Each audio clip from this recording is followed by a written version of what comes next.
ओम साईं राम। कभी आपने महसूस किया है कि जैसे ही घर में साईं बाबा की तस्वीर या मूर्ति को देखकर आप नतमस्तक होते हैं, तो अचानक दिल में एक अजीब सी शांति उतर आती है।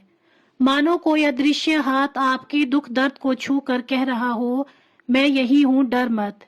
यही है बाबा की मूर्ति का चमत्कार। हर घर में जब उनकी मूर्ति विराजमान होती है, तो सिर्फ एक मूर्ति नहीं, बल्कि उनकी जीवंत उपस्थिति घर में आती है। कहते हैं कि साईं बाबा स्वयं कहते थे, जो मुझ पर श्रद्धा से विश्वास करेगा, मैं उसके साथ सदा रहूंगा। मूर्ति रखना सिर्फ सजावट नहीं, यह बाबा को घर में आमंत्रित करने जैसा है। जिस घर में साईं की मूर्ति रहती है, वहां से झगड़े, क्लेश और नकारात्मक ऊर्जा धीरे धीरे मिटने लगती है। बाबा की उपस्थिति घर को मंदिर बना देती है। साईं बाबा की मूर्तियां अलग अलग रूपों में मिलती है। सफेद संगमरमर की मूर्ति, यह घर में शांति और सुख समृद्धि लाती है। पीतल या धातु की मूर्ति, यह स्थायित्व या शक्ति का प्रतीक है। चांदी या सोने की मूर्ति, इसे रखना धन और सौभाग्य का कारक माना जाता है। छोटा सा फोटो या प्रतिमा, यह यात्रियों या छोटे घरों में भी बाबा की कृपा बनाए रखती है। हर रूप का अपना अलग चमत्कार है, लेकिन श्रद्धा सबसे बड़ी कुंजी है। बाबा की मूर्ति रखने की सबसे अच्छी जगह है पूजा घर। अगर आपके घर में पूजा का स्थान नहीं है, तो आप इसे पूर्व दिशा या उत्तर पूर्व दिशा में रख सकते हैं। यह दिशा सकारात्मक ऊर्जा और आध्यात्मिक शक्ति का केंद्र होती है। मूर्ति रखते समय ध्यान रखें कि मूर्ति सीधे जमीन पर ना रखी जाए। मूर्ति के सामने साफ सुथरा दीपक और अगरबत्ती जलाई जाए। मूर्ति के पीछे दीवार साफ और पवित्र हो। जैसे ही साईं बाबा की मूर्ति घर में आती है, घर का माहौल बदलने लगता है। घर में छोटी छोटी परेशानियां खुद ब खुद दूर होने लगती है। परिवार के बीच प्रेम और अपनापन बढ़ने लगता है। रोगों और कठिनाइयों में भी बाबा की कृपा अदृश्य ढाल बनकर सुरक्षा करती है। धन का आगमन होने लगता है और रुकावटें दूर होने लगती है। मूर्ति को रखने से भी बड़ा महत्व है उसके जीवंत बनाने का। बाबा को जीवंत बनाने के लिए रोजाना थोड़ी सी पूजा पर्याप्त है। सुबह एक दीपक जलाना, बाबा को जल और फूल अर्पित करना, ओम साईं राम का जप करना।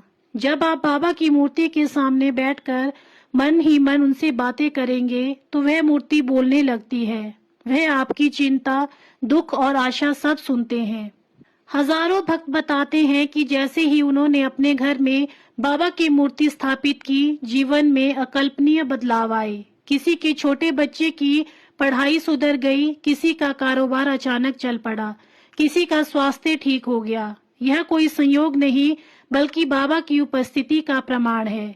टूटी फूटी मूर्ति कभी घर में ना रखें। मूर्ति को कपड़े से ढककर ना रखें, बल्कि खुले मन से उन्हें विराजमान करें। मूर्ति के आसपास गंदगी ना हो। मूर्ति बदलते समय पुरानी मूर्ति का आदर पूर्वक जल में विसर्जन करें। रात को सोने से पहले बाबा की मूर्ति के सामने दीपक जलाकर साईं राम का नाम लेने से पूरी रात मन शांत और घर सुरक्षित रहता है। कई भक्तों का अनुभव है कि बाबा रात में सपनों में आकर उन्हें दिशा दिखाते हैं। साईं बाबा की मूर्ति घर में रखने से केवल आध्यात्मिक ऊर्जा ही नहीं, बल्कि घर का पूरा वातावरण बदलने लगता है। मानो एक अदृश्य शक्ति हर कोने में समा जाती है। जब कोई मेहमान घर में आता है और पहली नजर बाबा की मूर्ति पर पड़ती है, तो उसका मन अपने आप शांत हो जाता है। यह सिर्फ श्रद्धा का असर नहीं, बल्कि बाबा का जीवंत आशीर्वाद है। ऐसा लगता है कि दीवारें भी अब भक्ति से सांस ले रही हो। कई भक्तों का अनुभव है कि जब घर में साईं बाबा की मूर्ति होती है, तो बच्चे अधिक संस्कारी और शांत स्वभाव के हो जाते हैं। वे बिना कहे बाबा के सामने हाथ जोड़ते हैं, और यही आदत उन्हें जीवन भर सही मार्ग पर ले जाती है। मूर्ति बच्चों के लिए सिर्फ एक प्रतिमा नहीं, बल्कि एक जीवंत गुरु बन जाती है, जो उन्हें सिखाती है कि दूसरों से प्रेम करो, सेवा करो और सत्य के मार्ग पर चलो। साईं बाबा की मूर्ति को घर में रखने का एक और बड़ा चमत्कार यह है कि यह रोगों और कष्टों से सुरक्षा देती है। कई भक्त बताते हैं कि जब किसी परिवारजन की तबीयत बिगड़ी और उन्होंने बाबा की मूर्ति के सामने प्रार्थना की, तो धीरे धीरे हालत सुधरने लगी। बाबा की उपस्थिति घर को अस्पताल जैसी चिंता से मुक्त कर मंदिर जैसी शांति से भर देती है। अगर किसी का कारोबार या नौकरी में रुकावट आ रही हो तो पूजा घर में साईं बाबा की मूर्ति रखकर रोज दीपक जलाना और बाबा से मार्गदर्शन मांगना अद्भुत फल देता है। मानो हर सौदा, हर काम, हर इंटरव्यू में कोई अदृश्य शक्ति आपके पक्ष में खड़ी हो।